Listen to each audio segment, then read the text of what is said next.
From the University of Florida's College of Journalism and Communications, you're watching WUFT News. This is a WUFT News update. I'm Meleah Lyden. If you've driven in downtown Gainesville recently, you may have noticed some changes when it comes to parking. WUFT's Kendall Brandt spoke with residents who have mixed reviews about the new paid parking system. Alexia Burr enjoys working in downtown Gainesville until she has to interrupt her workday to go move her car. Okay. A lot of the parking, at least around here, is like a 2-hour maximum. So a lot of times I'll have to go shut down the entire shop for a bit, go and find another parking space. This is part of her daily routine. Yeah, it's not fun. Some residents believe these new parking restrictions may hurt some local businesses in the heart of downtown Gainesville. I've been living in Gainesville for the past 5, almost 6 years. Kamala Gutierrez liked parking the way it was just a month ago, before she had to pay. It's always been kind of full, but more than anything, it just sucks that now you have to pay for it, when before it was just like a limit and then you're good. Definitely a little bit inconvenient, especially with a little one. Parking rates in Gainesville have not been adjusted in more than 10 years. Officials say the mobile app provides convenience for visitors and locals. The initiative also aims to reduce carbon emissions. Astrid Hall traveled to Gainesville from Hawthorne. She does not mind the changes. I wasn't surprised, but I can imagine that for some other people it might become a hardship if you have to do it a lot.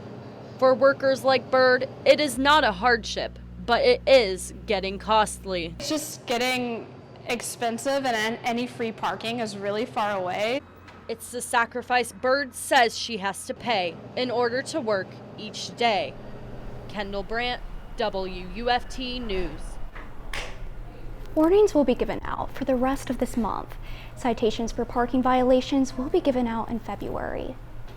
It's Election Day in Gainesville to decide a single city commission race. City precincts will be open until 7 p.m. in this runoff as voters choose between Cynthia Chestnut and Matt Howland. Tomorrow we'll have the result, the turnout percentage, and we'll take a look at how much money was spent on this race. Grace Marketplace is a one-stop homeless resource center serving Gainesville and Alachua County. It provides people in need with shelter, medical care, food, and job training. WUFT's Ariana Psarakos went to Grace Marketplace and spoke with those who need the facility the most. Andrew Luthen has been homeless for 3 decades. He found a home within the Grace Marketplace shelter. They give you what you can, what they have.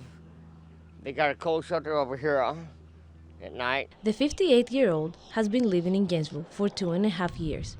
He's trying to get back on his feet. I love this place.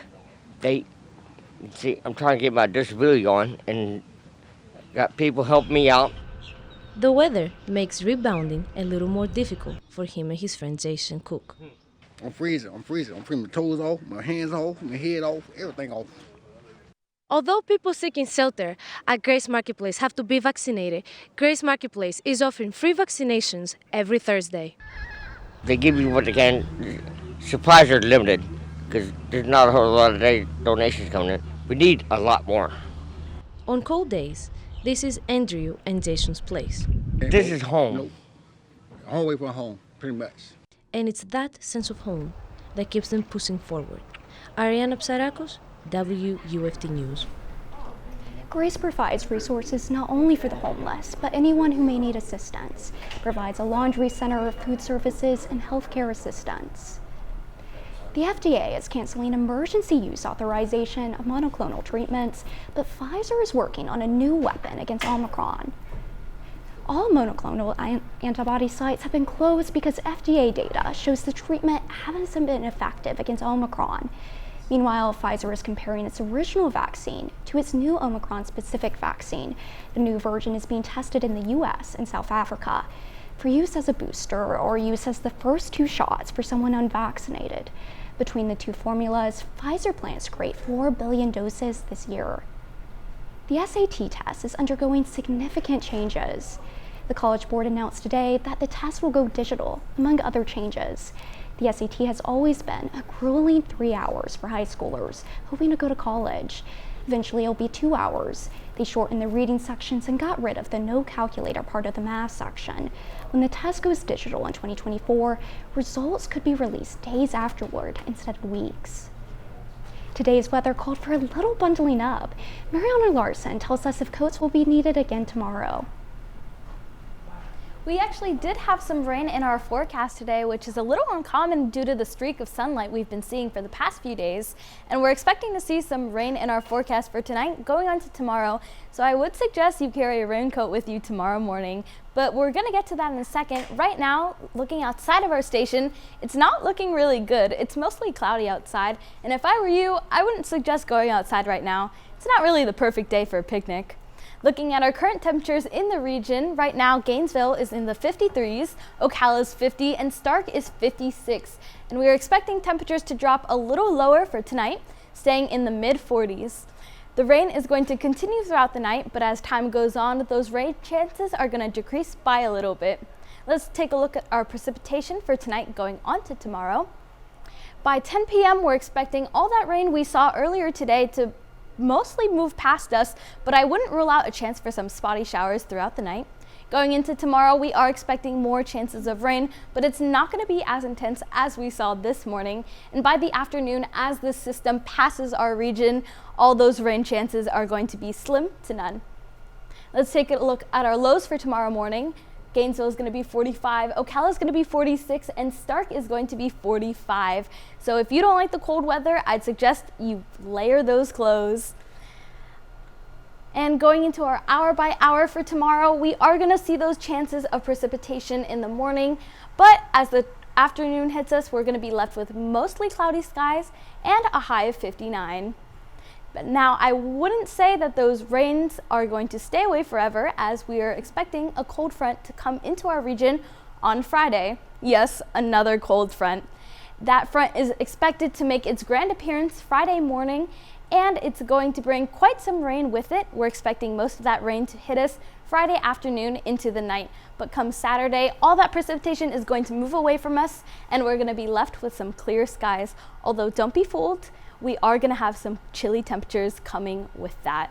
Let's take a look at our 6-day outlook. Expect chances of rain Wednesday and Friday, and this weekend expect some temperatures to drop. Now on to Taylor Burr with sports. Thanks, Marianna. Gator men's basketball comes off a tough loss against Ole Miss last night. Florida lost by double digits, 70-54. The game went to the half all tied up before the Rebels blew out the Gators in the second half. Jason DeTobo led the Gators with 12 points. Florida head coach Mike White says the defense let Ole Miss go on run and they never recovered. To hold Ole Miss to 22 in the first half, we were locked in defensively.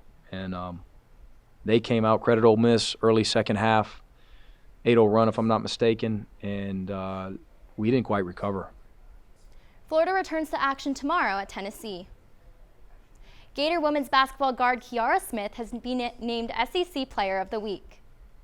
During the week, Smith averaged 24 points, 7 assists, 5.5 rebounds, and 2 steals. Her performance led the Gators to win against number 23 Kentucky and number 11 LSU. Smith and the Gators return Sunday to face number 1 South Carolina. New Orleans Saint head coach Sean Payton is stepping down. Payton has retired after 15 years as the head coach of the Saints. He leaves the Saints as the winningest coach in team history with 152 wins.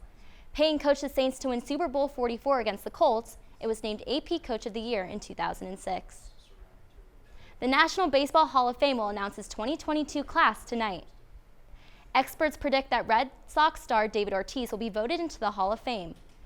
But there are 3 superstars who may fall short. All-time home run leader Barry Bonds, 7-time Cy Young Award winner Roger Clemens, and first-time nominee Alex Rodriguez. That will do it for sports. Thanks for keeping up with WUFT News on Facebook. I'm Meleah Lyden. That's our time for now, but your Florida news is always on at WUFT.org. Have a great night.